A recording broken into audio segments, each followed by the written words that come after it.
Welcome back to Believe in Rams. I'm Jake Ellenbogen. He is Cameron Lynch. And soon we will have Marshall Faulk coming on the show. Rams legendary Hall of Fame running back with the greatest show on turf. He also played with the Colts, but you guys don't really care about that because this is not Believe in Colts now, is it? So before we can get into that, Cam, just want to let you guys know that Bet Online is your number one source for all your sports betting needs this season. Get the latest odds, lines, and matchup reports for baseball, boxing, golf, and more. Bet Online continues to be the fastest and easiest way to place your wagers, including live betting and your favorite casino and card games available to play right from your phone. Head to the website or use your mobile device to sign up today and get in on the action. Remember to use our promo code BELIEVE to receive your 50% welcome bonus on your first deposit. Bet Online, where the game starts. But Cam, where can people start if they don't necessarily want to do that, but they want to do pick 'em? They want to play fantasy football. Where are they going, my guy? Yes, they can go to Underdog Fantasy, Jake. You can start playing fantasy football with Underdog Fantasy today. Users will receive a 100% deposit match up to $100. They use our promo code OTE at sign up. You can click the link in the description to get started today. Do it now. No, I'm kidding. But anyway, we got Marshall Faulk coming up. Stick with us. After the interview, we will be talking about the Rams in 40. It is Niners week, guys. It's Niners week. So we got to preview that game. That's a big rivalry game.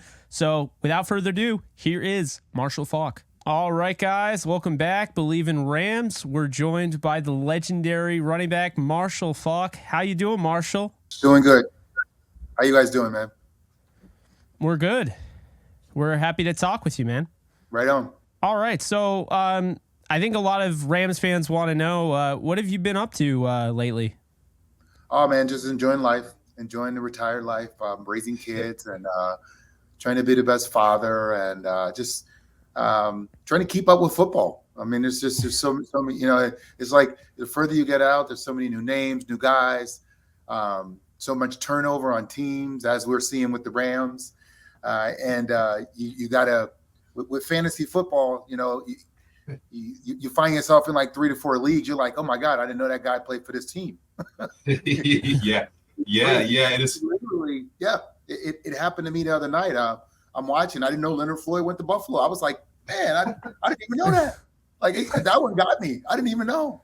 Yeah. I do the same thing. I think Peyton Manning on the live stream was like, was Zach Wilson on the team? I didn't even realize that. It happens. I get it. I mean, as you know, as a legend, as a former player, once you're outside the club, it's like, oh, it's hard to get in. It's that glass door. But, Marshall, I wanted to ask you, I just wanted you to take this back a little bit, right? In memory lane, I know you're from Louisiana, but you went to San Diego State. So kind of like the past, we want to talk about the present and the future when it comes to the Rams. But what was that like? Because you were down south and going to the West Coast. I'm sure it was tough. So I'm really curious what that was like for you.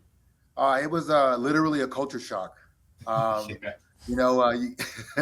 Serious. I mean, I couldn't find a good taco. We didn't really eat Taco Bell much in New Orleans, and all of a sudden burritos and taco shops popping up. Right. You go from pool boys and muffaladas and now you it's refried beans and taco shops and like be the culture shock that it was for me. I went to all black school. I went to all black schools my whole life, and not only do you find yourself integrated with another race, but San Diego is a melting pot.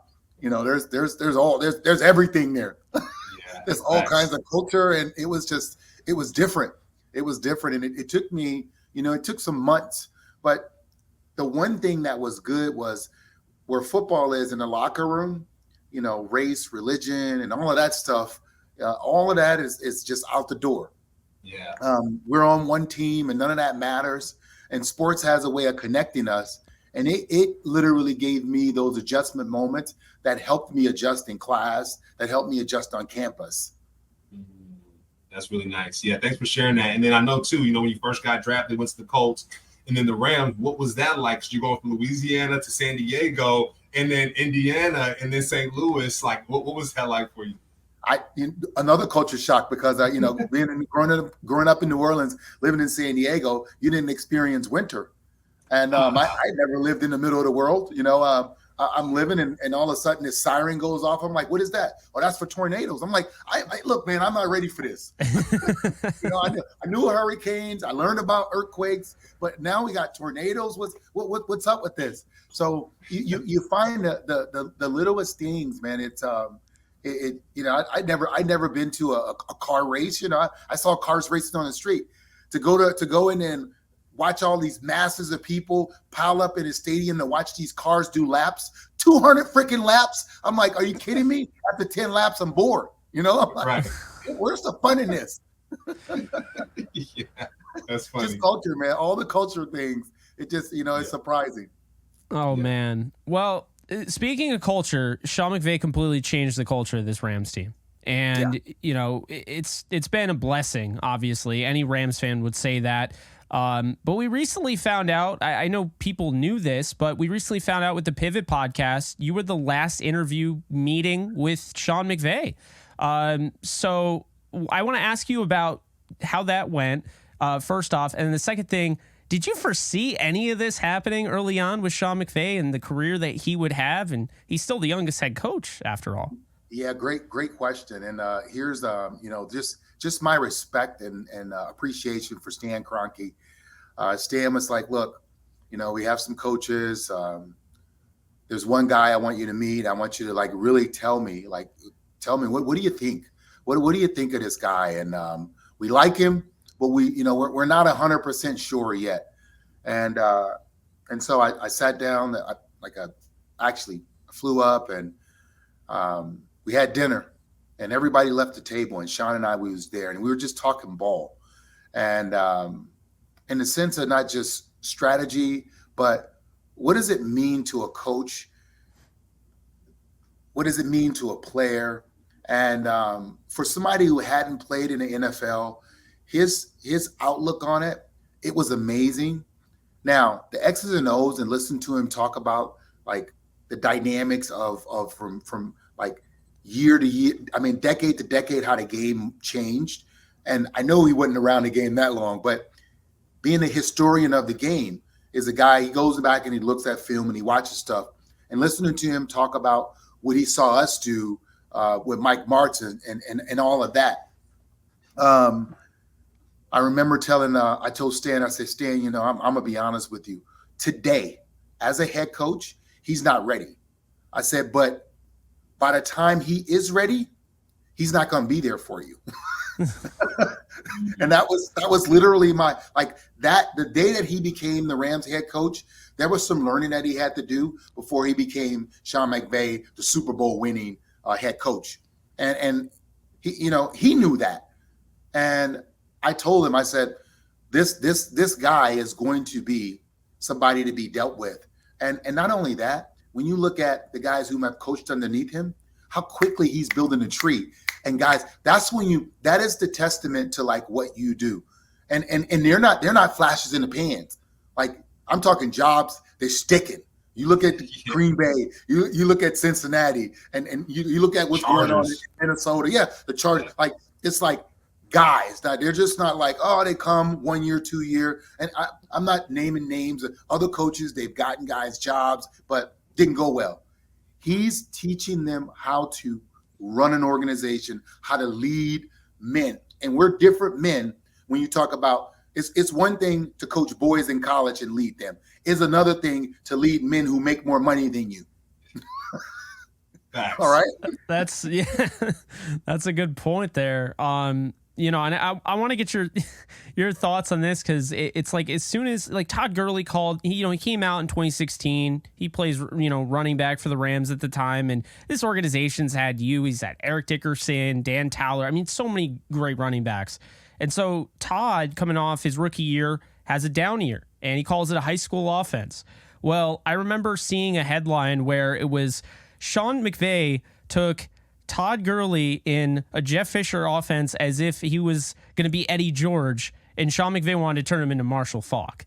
And I saw that and I was because Marshall Faulk, you were my favorite running back growing up. What did you think about Todd? Because it feel like he was the catalyst to that offense.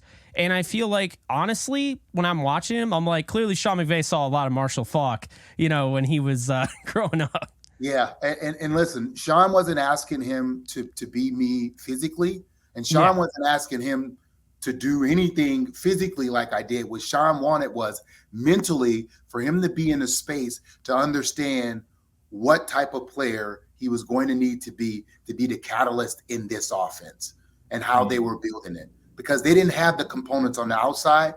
They had to do it from the inside out. So first of all, taking care of your body. Second thing is understanding that if this thing is going to run through you, you have to be, your best ability is availability. Yeah. Because they're counting on you.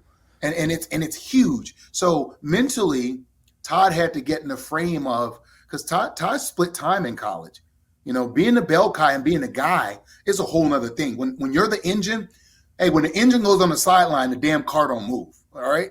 So getting him in the right mindset of not like, these are your skill set. We know you can catch the ball. We know how you like to run the ball, but we're going to ask you to do a lot of that because you're going to carry the brunt of this burden until we put some guys around you. That's what he wanted. Yeah, that's awesome, Marshall. I actually came in the same year that Todd did. With the same year, of course, he was drafted. I was undrafted, and he was one of my favorite teammates. I'm not going to lie. He was down to earth, a cool cat. And I wanted to ask you, who were some of your favorite teammates and favorite coaches when you were playing? Like, man, I got to give that brother a call because, man, he really helped me out through my career. What did that look like for you? Yeah. First, I'm going to say my first head coach, Ted Marchibroda. He used to have a saying, and I find myself saying it all the time to my kids. And when I was a kid in the league, and any time I would mess up or do something, he would say, Marshall, you just don't know what you don't know. And I'm like, it killed me. I never really got it. But once you get older, you look back and you're like, damn, I didn't know. And so now that you know, you wish you knew when you didn't know, but his saying so resonated with me as I got older in the game. So Ted was like a huge influence on me. He was a guy who, the Buffalo Bills, he called plays and created who Thurman Thomas was. It's like that he was a guy. He taught me like, hey, playing in an offense where you catch the ball and run the ball is going to extend your career. Because running backs at that point in time, we were measured by carries. They didn't look at catching balls as like a thing. They didn't, and not until Mike Martz and I got together did we have this thing called touches. It didn't matter how we got it; it's touches. And now for receivers, based on what Deebo Samuels is doing, it's touches. How many times do you touch the ball? That's how you affect the game. My first running backs coach, Gene Huey. The guy coached me harder than my high school coach was a SOB. And he coached us so hard. He was hard on us. I'm talking about so hard. Gene was harder than that. Being a guy who was a rookie, and I was like a huge part of the offense as a rookie, I'm talking week 12, he's still getting on me about like making sure I'm at 6.5 yards deep. 7 means run. 6.5 could be pass and run. Like making me pay attention to detail even when I was tired. It really carried on to later in my career. And obviously I got Wilbur Montgomery when I got there. Mike Martz, being with him. It was just so much fun having a Henry Eller, the guy who was a Rams legend, be the receivers coach as well, hearing the old stories of what it was like back then, having Jack Snow around. And Jack was the broadcaster, but he was like a coach too, because we everybody loved Jack Snow. Jack Snow was like a guy.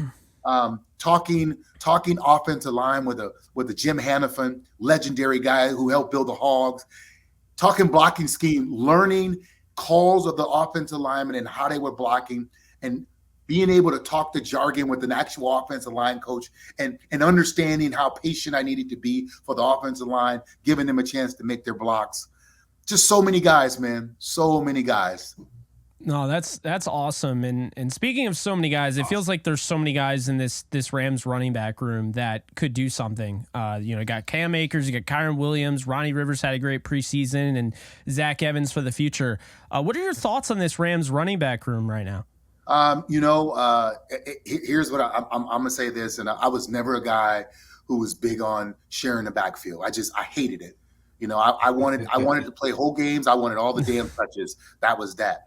And this is where the whole league has gone with, having multiple guys. And the league is adapting to college. If in college, if you're not the main guy, you're not carrying the ball or touching the ball 30 to 40 times a game, you're not coming to the next level and doing it. So what they figure out is we got to have multiple backs. Now, I like our backs. I think they're interchangeable. I think they all bring something to the table. But what I notice is they all do a lot of the same things. So when they're in there, the whole playbook is open, and it's awesome. Nice. Yeah. I agree with that. I mean, Kyron Williams had himself a game, and I don't think we were really expecting him to find the end zone twice to open up the season. But I got to ask you, because people want to know, you came from the Colts, you went to the Rams traded Dickerson to the Colts. Jonathan Taylor, could you see somebody like that come into the Rams near the trade deadline or even before then? I don't think the Rams is willing to mortgage or leverage any more of the future. We as an organization, we need those picks because we're going to within the next, obviously, I'll be honest. The Rams took the field. I was like, okay, let's see. Because the preseason don't tell me nothing anymore. I was just like, let's see what the line looks like. Let's see defensively what this secondary looks like. There's just so many new faces. So what we have to do is, because what we did in order to win the Super Bowl, and hey, we won it at home, which it hadn't been done. What we did and how we did it, we gave up a lot to do it. So now we have to make sure we hold on to some of these picks so we can not be in rebuilding, but surround ourselves with some young talent so we can remain competitive and get a shot at the playoffs. Because once you get in the playoffs, at that point in time, it don't matter if you're a rookie or not. You got some games under your belt. You got 17 games under your belt, and you understand what this league is about. Yeah. And Marshall, before we let you go here, I agree with you. We got to make it to the dance, right? Anybody can win at that point. And I want to ask you, kind of take us back a little bit again. On the Knuckleheads podcast on Players Tribune, they always ask, who was the first person to bust your ass? I'm not going to ask you that. I'm curious. When it comes to the 49ers, the Seattle Seahawks, who was the player that you used to get on, or the person that you left their ankles back in the locker room because you shook them so bad? What did that look like for you? Shook them so bad. You know what? That would be easy. But I'm going to tell you guys, playing against the 49ers, young in my days when Ronnie Lott was still around, and Ronnie Lott had a reputation. This was like the old Ronnie Lott. Man, I'm talking about, you want to talk about bring the wood, and back then you could lay it. So Ronnie Lott was a guy that I wanted to make sure, and I looked him up. I made sure I didn't give him a free hit. Wasn't no testing him. His ability to do what he did, his reputation preceded him, and I gave him the respect that he deserved. Respect. That's awesome, Marshall. Hey, we really appreciate you taking the time. We'd love to have you back, and hopefully, we're talking about a potential playoff team here with the Rams. They look good week 1. We'll see what happens. But guys, that's going to do it. Marshall, again, thank you so much. This has been Believe in Rams. All right, guys. So that was Marshall Faulk. It was a pleasure to interview him. Honestly, it was cool to have a Hall of Famer on there. Somebody I grew up watching. I will admit I wore his jersey until the number literally just fell off my back as a kid. So big fan of him and just everything he accomplished and watching him number 28. But now moving on to the 49ers, man. This game is big because it is the Rams and Niners. Any year it would be big. They've lost 8 straight to the 49ers. Now 8 straight regular season games. Of course, they won one in there that kind of mattered more than all the others. I see what you did there. Yeah. Just a little bit more than the others. But Cam, there's a renewed... I feel like people are way more confident in this game. I can't really put my mind as to why. I was told that they were tanking. They weren't going to beat Seattle, and then they dropped a 30 burger on Seattle without Cooper Kupp. Yeah. And it's like, 30-piece chicken nugget on them, man. Just dropped it on them. Held Geno to about 100 yards passing or so. 12 yards in the second half. Come on, fam. Raheem Morris. We talk about it, put respect on his name, and they're showing up, Jake. They're showing up. Aaron Donald's back, Jake. Come on, man. Geno's yelling, "Oh God!" in the pocket. I think now Brock Purdy. I have a feeling Jake Brock Purdy going to see that same clip and be like, guys, could you please just block Aaron just to make sure that I have a clean pocket so I can throw to Brendan Ayuk or Christian McCaffrey. But too bad. Byron Young's playing ball. Aaron Donald's playing ball. So 49ers, Jake, have a full slate ahead of them. They have a full slate, and I do believe it'll be a close game. So I have a bold prediction for this game. You ready for this? Brock Purdy is going to take a $1 bill and a $100 bill, and he's going to slide it over to the audio guy on the field and say, please do not have that. The same thing that happened with Geno. Please do not put that out there, for everyone to see it. Because I'm gonna scream my lungs out when I see Aaron Donald for the first time. So please make sure that doesn't happen. No, with all due respect to Purdy, like he looks really good, and he's coming off a really good game against the Steelers. And Cam, I gotta say, Micah Parsons, I feel like nailed it with him. Okay. Parsons said it. I forget, it was maybe his podcast, someone else's podcast, but he said, I don't know if you saw the clip, but he's basically like, look, Brock Purdy he's him. Like we're on notice. Like people, like you got to play against Brock Purdy. Like he's a good player.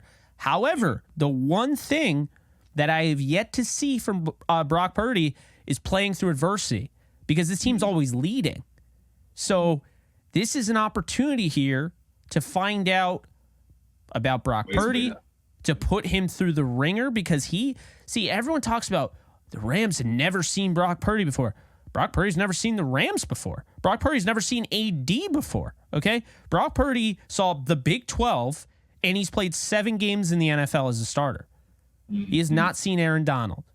But, bro, I would say this, Jake. Brock Purdy got some swag, my man. The way he was talking about Pat P in that presser, bro. Like, mind you, Jake, Pat P's in the Hall of Famer. I think Ryan Clark might have said it. Pat P's the nicest guy you can think of, but I think they were going back and forth a little bit, and Brock Purdy and Brendan Ayuk puts that work on Patrick Peterson. So, Jake, our guy, Darion Kendrick, he has his work set out for him. He's going to have a long day. I know Brock Purdy's looking at him. He saw that DJ Metcalf sluggo, that 1-2 touchdown against Seattle. So, Darion Kendrick, get ready to go. I think less smack talk, the better, because Patrick Peterson did it and didn't work out too well for him. So it's going to be a matchup. Man, I got to ask you, Cam, as a former player here, I mean, maybe it's just me. Maybe I don't have that competitive fire. I mean, I'm shutting my mouth. Like, I'm not putting out any bulletin board material. What about you? And like when you were on the Rams, did anybody feel like kind of give you that like uncomfortable feeling, like you were that guy in the corner, like, what are you doing? Yeah, it's funny you say that. I thinking of an exact play. It was actually myself, Jake. I'm talking to Brent Grimes, and mind you, Brent Grimes is playing defense. I think the offense is out on the field. James is out there doing his thing, either throwing interception or throwing touchdown. One of the two, no big deal. But no, James is a beast. But Brent Grimes, I go to Brent Grimes, I'm like, yo, bro, I'm about to go block this punt. I'm about to go do something or make this tackle. I was like, I'm about to go do something insane. Oh, no. And when I get out on the field, and of course, it's like a muffled play. I think it might have been the play that Taysom Hill maybe blocked the punt. We were playing the Saints, but I got myself into that position where I'm like, I'm about to do this and do that, and it backfired on me. So what I started doing, Jake, I started telling myself silently, like, okay, Cam, go ahead and get this done. Kind of like what Aaron Donald said to himself when they were playing the Bengals versus Joe Burrow. He's like, they got to make a play, and he did, got that sack fumble. So I did it before, it backfired, but when it comes to Brock Purdy, I will keep my mouth a little quiet there and just lock in on what I got to do. Yeah. I mean, I think, the bulletin board, and you didn't do anything wrong. It's not like you came out and be like, yeah, dude, like Taysom Hill's trash, bro. Like, that's why I'm like, I'm keeping my mouth shut. Why am I giving him any sort of, I mean, remember Torrey Smith? Like when he came in the NFL, he like was just this speed guy. He had 3 touchdowns. I think he went over 300 yards receiving. He had like 4 catches in that game. Okay. Like guys can have that type of game that comes out of nowhere, and you don't want to be the reason they're having that type of game. And you could say, oh yeah, that's not likely. That's unheard of to act like players are going to play harder, because don't knock it. Okay. Not everybody plays football because they love it. They're good at it.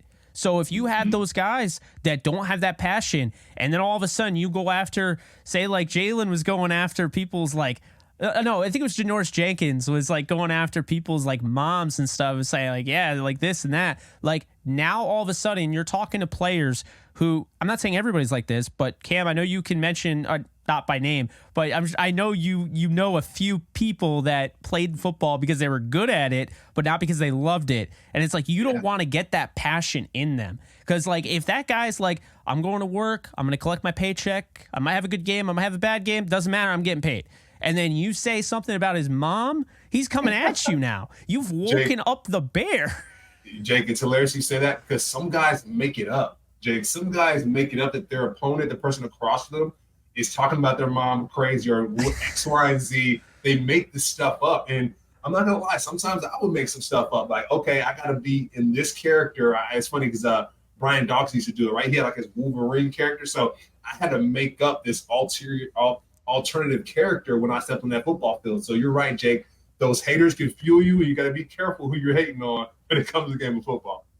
This is very true because, man, it's just you never know what kind of animal that you can unleash. Everyone's good in the NFL. You know, everyone can have a game. I remember people laughed at Chuck Pagano because, you know, and I'm sure you probably saw this years ago. He was in a presser, and they're like, who are you most keying in on against this Rams team? And he said Tavon Austin. And they're like, Tavon Austin? Like, he hasn't done anything. He's like, Tavon Austin scares me. Tavon Austin could destroy our day. And sure enough, that was Tavon Austin's career game. He had like 3 touchdowns in that game. And then afterwards, it's like, I told you. Like, I freaking told you I was worried about Tavon Austin. I knew there was something up there. And so, yeah, you know, just to make a long story short, and obviously we dragged that on a little bit too long, but you get the point, is that basically you and I have the same sentiment. I'm not putting out billboard material. Did Patrick Peterson curse the entire Steelers team last week? Probably not. I think they all look kind of flat. It just looked like a bad game. It happens. The 49ers will probably have a bad game week 12. Probably not now, but like, you know, every team is going to have one of those stinkers, you know what I mean? Where you just, nothing goes right. Steelers had one week 1. It's okay. You move on. But this game, I want everybody to keep their mouth shut. You don't want to give, like, to your point, you don't want to give Brock Purdy, who's got this swag, who takes it seriously, like, you don't want to give him any bulletin board material. Doesn't seem like that's happened. However, it has happened before. Aaron Donald saying who in regards to Debo. And, you know, obviously Debo will never let that go. He's been on multiple podcasts. Yeah. He said, man, I despise the Rams. I hate the Rams. And I mean, the Niners, like, you know, you see Aaron Donald before the game. He's like, I don't like the Niners. I really dislike them guys. Like, it's just like, he just goes in on them. It's like, you know. Yeah, Jake, I played for the Rams. Whenever we lined up against the 49ers, it was a shootout, Jake. The 49ers, we used to battle with those guys. And I totally get it. I'm with Aaron, to be honest. You know, we do have another show off the edge where we cover multiple teams. So, you know, I have to figure out how to temper that. But when it comes to the 49ers, man, I get geared up. And, Jake, one thing I do want to say about the 49ers, last week against the Steelers, Deebo Samuels and George Kittle, they were a little bit quiet last week. So I do know this is Rams week for them and that they're going to be gearing up. So if I am Raheem Morris, I'm like, look, guys, Brandon Ayuk went off last week. They're going to expect us to double team him. And, that's now the guy. But let's not forget about Deebo Samuels. And let's not forget about Kittle, because Kittle was 3 for 6 for only 19 yards. I think Deebo was 5 for 7 for only 55. So I guarantee you Brock Purdy's like, you know what, guys, I didn't really get you the ball like that, but this week I got you. So lock in for those guys for sure. Yeah, and it's one of those games where it's hard to gauge. Like, I don't look at targets. I don't take it seriously. They were up 28-7. I mean, Brock Purdy's not heaving it down the field because he doesn't have to. They're playing ball control at that point, just trying to run out the clock, avoid the injuries. You know, I saw like Trent Williams came off the field. So, like, you know, you want to make sure that you finish. You've got the win in the bag. Let's make sure we come out unscathed at that point. And it's hard to do when you're playing a sport like that. I know that. But looking at the Rams, you know, I think keys to beat the Niners, it's important to realize, you know, we talked about the summary. Cam, the Seahawks didn't care. They didn't, like, just Pete Carroll's reaction. It's honestly disrespectful to the Seattle fans. I'd be upset if I was a Seattle fan. Like, you could say Sean McVay coached a clinic, and he did. But Pete Carroll was so unprepared. His team was unprepared. And it just didn't even seem like he like took them seriously. It's like, again, I don't want to sound like a boomer, and I've already said this on another show. I don't want to sound like a boomer, but like I felt like it felt like they were looking at the press clippings like, oh, Cup's out, this team's tanking, like, they're in Caleb Williams mode. We're going to the Super Bowl. We're just going to coast. And the Rams came in to Lumen Stadium and shut them up. This week, they're at home. So the Rams get to take that momentum. They won on the road. First, win, week one. Sean McVay, I believe, is 6-1 in week one games, only losing last year against Buffalo. They're back at SoFi. So this is their stomping grounds. And the 49ers call it Levi South. That's gotta irk the hell out of you, Yeah. And the stadium just got built, Jake, so I don't like that at all. Well, I don't like it at all because I don't care. Like, if this gets me in trouble, I'm just going to say it.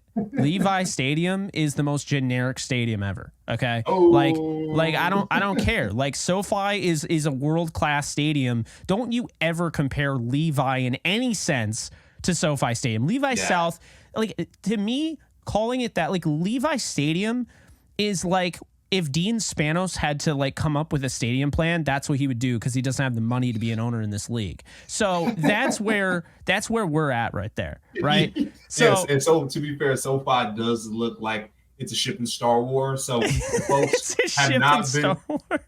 have not been to SoFi yet, that stadium is insane, by the way. So I haven't check been it there. out if you can. Check it out if you can, because SoFi is impeccable.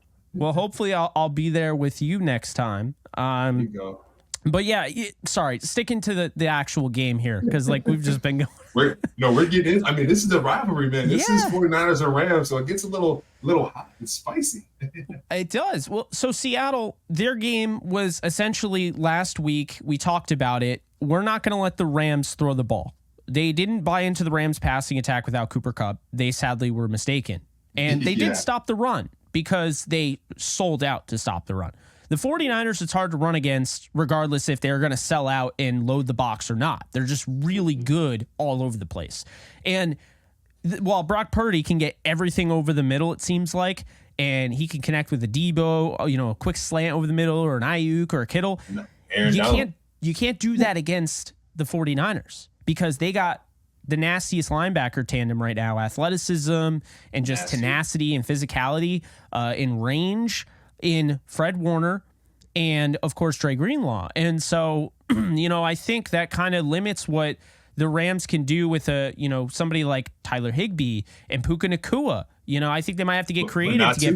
Not Tutu, though. If you get Tutu on those guys.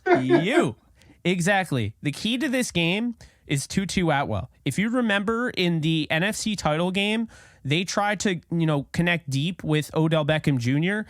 They had Ben Skoranek and he dropped it wide open in the end zone. So they are going to have to spread out. They're going to have to stretch out this defense. They're going to have to really make them defend it. And here's the thing. Once they start actually selling out to stop Tutu, and this is why this you can literally beat any defense in this league. You could beat any defense. You could beat any offense. This is the beauty of football. But are you actually going to step up and do it? And so Tutu Atwell, to your point, can stretch the field and be like, oh, well, Jake, what if they take it away? Well, great. So now something is open. Whether that's Puka Nacua, whether Van Jefferson has to step up, whether it's Bryson Hopkins, Tyler Higbee, or maybe it's Cam Akers or Kyron Williams out of the backfield, pass catcher or runner, something opens up if you make an adjustment to stop Tutu. Yeah, and Jake, I would love to see this because Kyle Juszczyk is the fullback for the 49ers, and I would love to see Ben Skoranek come to the backfield for the Rams, right, and cause that mismatch. I wonder if we see that, Cam. A lead play for Fred Warner. And Fred Warner's going to come downhill, and Trey Greenlaw's going to come around and wrap or do whatever he needs to do. But then when that happens, those guys kind of break out and get to their pass mode. But I would like to see some mismatches because one thing I did see the other week with Fred Warner, my guy runs to the ball. If it's in front of him, Jake, he's going to diagnose it before it even happens. So with guys like that, guys like Luke Kuechly, guys that are really cerebral when it comes to the game of football, you got to figure out how to tire them out, wear them down, Jake. And I do think with that run game, that play action pass, we're going to have to pound the football and then also get some passes going out of that and maybe even spread the field. You just talked about it. Maybe getting Kyron Williams out there in the slot, one-on-one with Greenlaw and Fred Warner to wear those guys down. Tutu Atwell, line them up in the slot. If they have man coverage or some type of zone coverage against him, frustrate them a little bit and run the ball at him. But you got to wear those two guys down the middle, Jake, because if not, it is going to be a long day for the Rams team. And Jake, one thing I do know, Tyler Higbee matched up against those guys. I think we can get it done, Jake. If Tyler Higbee can go to work on Greenlaw specifically, I think we will be all right. Fred Warner, on the other hand, we got to figure him out, Jake, because he's looking like the number one linebacker in the league, and it's spooky. So how are we gonna get over top of him? How are we gonna figure him out? I think that'll be the best way to defeat that 49ers team for sure. That's not even the guy I'm most worried about. It's Christian McCaffrey. The guy had the quietest 152-yard game I've ever seen. I mean, I was like, wait, he has 150. Are you freaking serious right now? Like, he is. I mean, I said it. He's thick with two C's, man. He is hard to bring down. And the thing is, they have that wide zone, the outside zone runs. And it's like, man, that's exactly what you want to run against this Rams inexperienced edge room, because it's like, even if you set the edge, this guy's thick with two C's, he's going to break the tackle. But Michael Hoyt, I don't feel great about Michael Hoyt setting that edge there. It's a really a discipline thing, Jake, right? Darion Kendrick, there was a play with Byron Young when it was Walker. He got got on the edge of the defense, and Christian is looking at that, Jake. And so what these guys have to do, they're going to have to play disciplined football with Christian McCaffrey. It's almost like trying to capture a rabbit, right? Having guys on this side, on this side, on this side, on this side. And it's like, hey, if Christian goes this way, don't retreat and go that way. Stay on your side, because he's going to come back and he's going to figure it out. He's going to find that hole. So disciplined football by the anchors of this defense, I think will be excellent, and it'll be the key to keeping Christian McCaffrey confined here. Absolutely agree. I really just don't think they have a choice. They have to contain Christian McCaffrey if they want to win this football game. But another thing is, I think you nailed it earlier. I think actually the X factor of this game, and we didn't see it, and I think we didn't see it for a reason last week, was Ben Skoranek. I think they're keeping him under wraps. I think they want to roll that out this week because they want that physicality. It's going to be a physical game. And I think with Ben Skoranek's receiving ability, he is the use check for this Rams offense. And it sounds weird. It's like, man, we got Tutu Atwell, 119 yards. Everyone and their mother's talking about Puka Nacua today and tomorrow and the yesterday. And then you have, Van Jefferson, who had 800 yards in his second season, and people are just completely, dismissing after one game. You have Tyler Higbee, who's the greatest tight end in Rams history, regardless of how you feel, it's true. So it's like you have these weapons. Kyron Williams coming off a 2 touchdown, should have been a 3 touchdown performance. Akers finds the, pay dirt. And here we are. We're like, Ben Skoranek could be the reason they win this game. Yeah, I think so too. And on the other side, Jake, Brandon Ayuk, I mean, he went off last week. We all know that. We're going to have to keep him in check. But then also, you talked about Tyler Higbee being the greatest tight end for the Rams.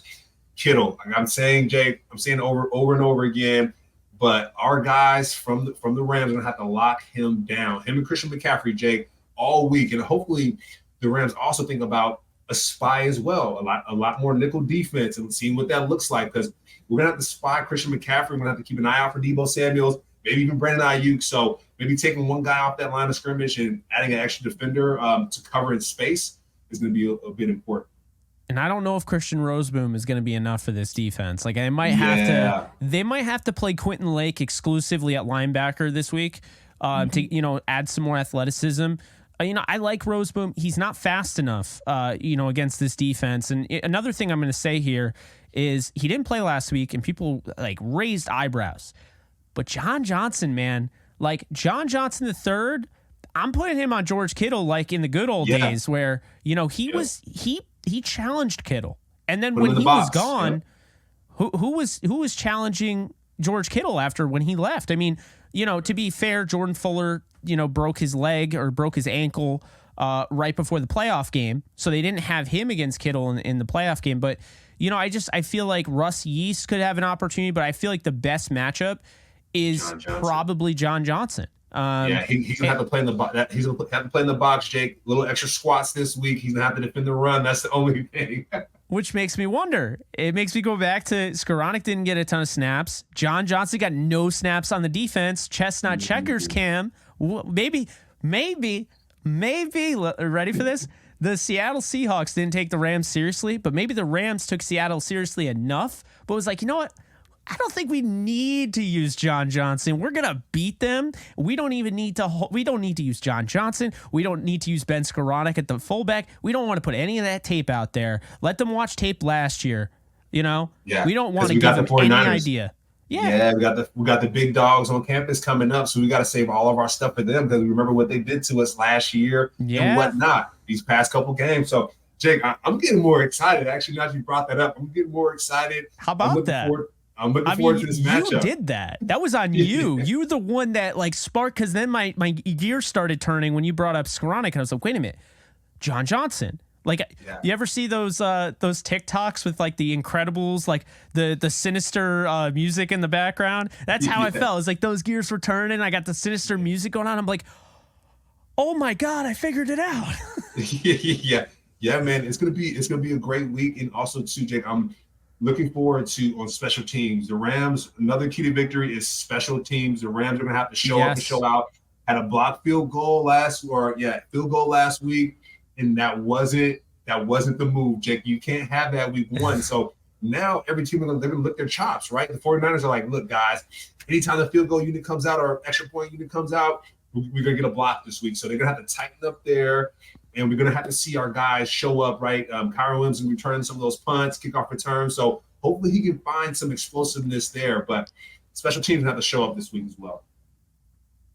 Yeah, I think – when you look at just everything going on, you know, with the special teams, all of that, essentially, you know, you look at all of that. Essentially, I don't want Kyron to be on the special teams unit. That's what I'm saying. Makes you a little nervous. Yeah, I don't want him to be on the special teams unit. I think at the end of the day, if he's going to start, I have the same feeling I had when Antonio Brown was on the special teams. He's the best receiver in the league at this point with the Steelers, the Killer Bees, and you got him out there returning punts. And think about this. This guy is roasting these guys, and they're going on special teams, and they're like, man, I might take a shot at his knee, you know?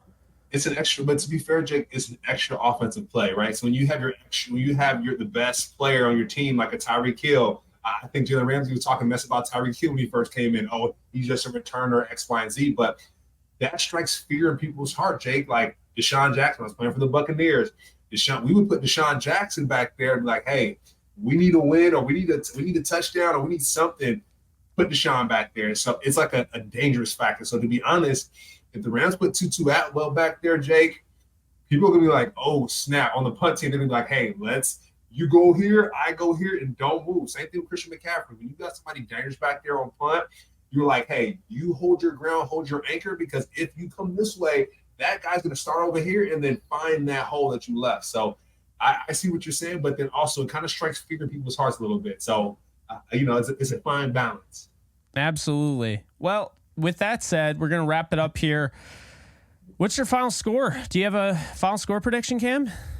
Final score, Jake, I think it's the way that Raheem Morris had that defense plan. I'm going to call 24-21 Rams. They win by 3 and call it a day. Okay. I like it. I hope it happens because I got 28-24 49ers. I think this is one of those games where everyone wants to win this game. This is not a game I expected them to win even before the season. I am going to the playoffs. So I think this is one of those ones where you have your peaks, you have your valleys. And at the end of the day, I think this is a game where we will see some improvement in certain areas. I think we'll see some good things. I think after this game, we'll feel justified in believing in the Rams, regardless of the win or loss, because I think it'll be a competitive loss. I just don't trust them. This young defense, they didn't, like we talked about Brock Purdy not battling adversity. This young defense didn't have to battle adversity last week. There was no late game situations. So I don't trust them in a late game situation until they face that. I don't trust them against Christian McCaffrey. I think this is a game where the Rams could be winning late and Christian McCaffrey is just running out the clock. First down, and they can't stop him. And then, they get a touchdown out of it, down 24-21. 49ers go down the field, get a game-winning touchdown. I could see that, And so I think it's not necessarily, I think they like Brock Purdy, don't get me wrong, but Christian McCaffrey, the Rams haven't been able to stop, period, no matter who's been out there. So a little bit more inexperience. I think it's okay. These growing pains are going to happen. I think we need to be realists here and understand, and that's not me like saying that you're wrong, just like the people that are like, we're going to go in, we're going to destroy you can't expect that. It's asking a lot of this team. And so I think it's definitely, the move is to just go in and just realize last week was fun. They kicked the crap out of Seattle. They are a legit football team, but I don't know if they're going to win this game. I think it's going to be competitive, and that will go a long way towards week 3 on Monday Night Football against the Bengals. I will say this, though, Cam, if they win this game, we're going to be having a weird, different conversation next week about this team where, hey, man, maybe that 2-0 could turn into 8-0 or 9-0. And then we're talking about maybe a Jonathan Taylor, depending on the running game, like I brought up to Marshall. Maybe we're talking about a Brian Burns. Maybe we're talking about a Chase Young, somebody that can come in and help this team at an area where maybe they're not as strong at. And maybe, oh man, maybe we underestimated this team. Maybe the Rams are sitting there, who knows? But we don't have that conversation. We don't look ahead that far until we see this game and we see where they're at. And Jake, what I'll say too, before we wrap up, the turnover margin, right? We saw the Cowboys and the Giants game. We did not expect that to happen, but I do think and I do hope that the Rams are saying, hey, to win this football game, guys, we got to start fast and we got to create turnovers. We got to get our offensive football back. Think about how the Jets played, right? The Jets, Jake, had no shot in hell after Aaron Rodgers got hurt. But I always believed. Defense, you always believed in that Jake. That defense stepped up. They stepped up. Jordan Whitehead had 3 receptions. Those boys had sacks. So the Rams going to have to take on that same mentality, that same type of heart that the Jets did. Hey, we might be down with our superstar player, Cooper Kupp, whatever that looks like, but we can still show up and show out, Jake. So turnover margin is going to be won by the Rams, and the Rams win by 3 this weekend. I like it. Hey, Cam, I'm rooting for you. I never want to be more wrong in my life. It's 49ers week. I'd love for the Rams to win. I'd also love for you guys to subscribe if you haven't already, and also like if you haven't already, and go tell somebody if you haven't already about our show. Appreciate you guys. Appreciate you, Cam.